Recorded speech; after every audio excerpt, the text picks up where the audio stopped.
A message from Muad Dib about the 7th of July 2005.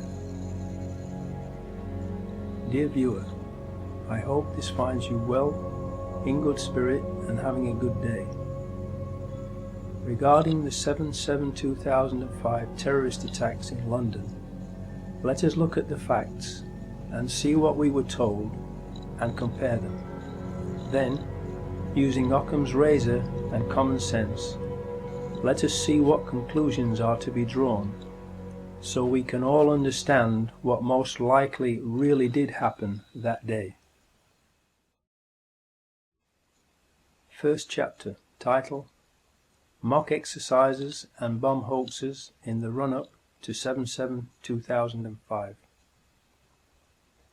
More than a year before the 7/7/2005 attacks, on the 16th of May 2004, an edition of the BBC One Panorama programme broadcasted a mock exercise imagining what would happen if a terrorist attack was executed in London in the near future, consisting of 3 explosions on tube trains in the London Underground and 1 explosion on a road vehicle.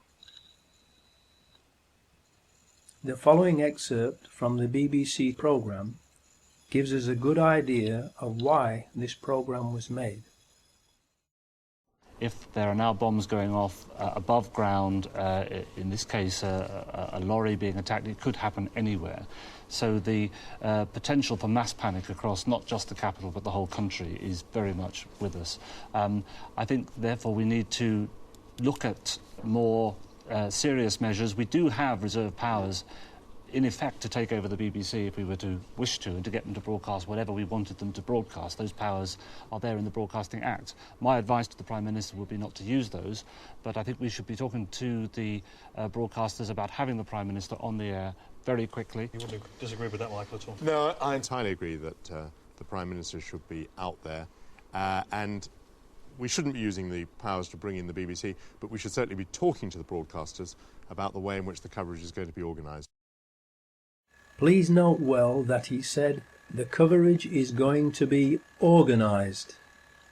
In other words, he was saying that they would write the script for and then edit and control the media coverage of an event in which there were 3 explosions on London tube trains and 1 on a road vehicle, if such an event were to take place in the near future.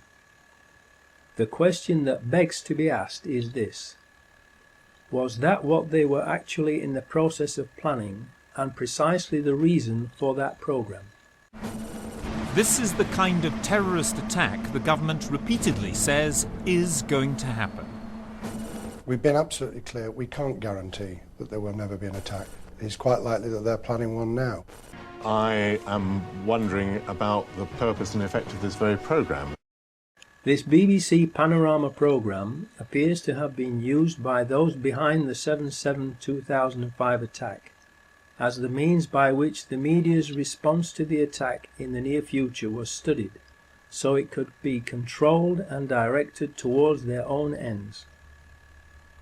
Mr. Price plays the bad cop and issues the threat of taking over control of the BBC, and then Mr. Portillo plays the good cop and says that there is no need to do that as long as the BBC behaves itself and broadcasts whatever they want them to. The good cop, bad cop scenario is just theatre, to deceive the viewer.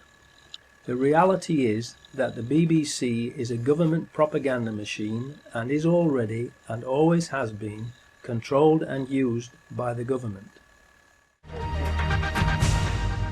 The headlines at 9 o'clock. In the past hour, there have been 3 major explosions on the London Underground. The first occurred at 8:10 on the Piccadilly line between Knightsbridge and Hyde Park Corner. The second at 8:16 on the Central line between Tottenham Court Road and Oxford Circus. And the third at 8:27 as a train was arriving at Vauxhall Station from Stockwell on the Victoria line. Emergency services have been called to all three scenes. There are no reports available yet on the number of casualties, and the police have said that it's too early to identify a possible cause. London Underground is now closed, and the police are asking people not to travel. 350,000 people alone are making their way towards the City of London at this point. And if the access overload system has been triggered and they can't get onto their mobile telephones, this will have profound implications for them, the next of kin. We can now confirm that a tanker carrying chlorine has exploded at the junction of Shoreditch High Street and Commercial Street. Chlorine is extremely toxic in this form, and the police are issuing express warnings to people to stay indoors, close windows and remain there until the all clear is given. In the days leading up to 7/7/2005, there were hoax bomb scares in Nottingham and Sheffield. Were these false alarm hoaxes meant not only to cause panic and confusion, but also to lull everyone into a false sense of security and into thinking that the initial reports in London on 7/7/2005 would also be false alarm hoaxes, so people would ignore them until it was too late?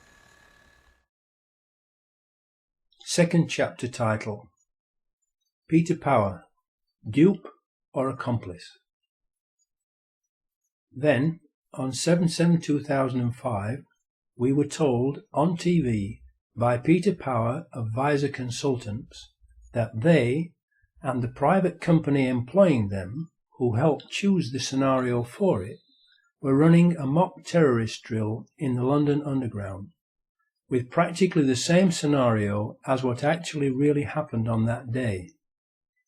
In other words, the actual mock anti-terror drill that the BBC Panorama programme of May 2004 had outlined had been chosen by Visor's client to be carried out on the very same day that 4 Muslim suicide bombers also chose the same scenarios that Visor's client had chosen for the mock drill, causing real and devastating explosions on 3 London tube trains and 1 road vehicle.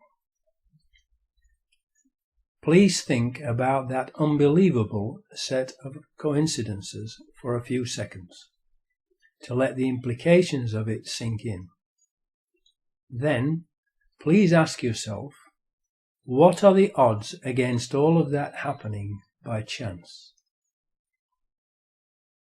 Just to get this right, you were actually working today on an exercise that envisioned virtually this scenario. Almost precisely. I was up until 2 o'clock this morning because it's our job, my own company, Visor Consultants. We specialise in helping people to get their crisis management response. How do you jump from slow time thinking to quick time doing? And we chose a scenario with their assistance which is based on a terrorist attack because they're very close to a property occupied by Jewish businessmen. They're in the city, and there are more American banks in the city than there are in the whole of New York.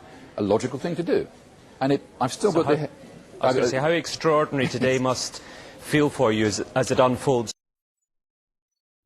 In his TV video clip, Peter Power states that their customer helped to choose the exact scenario. I repeat, Visor's customer helped to choose the exact scenario. To this day, Peter Power refuses to publicly identify the customer who chose the exact scenario. Why? Third chapter title: Foreign Security Firms. Can they be trusted? Verint Systems is the security firm that is responsible for the CCTV surveillance cameras in the London Underground rail network, and it is an Israeli company with approximately 1,000 employees. No CCTV footage of the 4 Muslims boarding the tube trains has been released by Verint, who claim that their cameras were not working.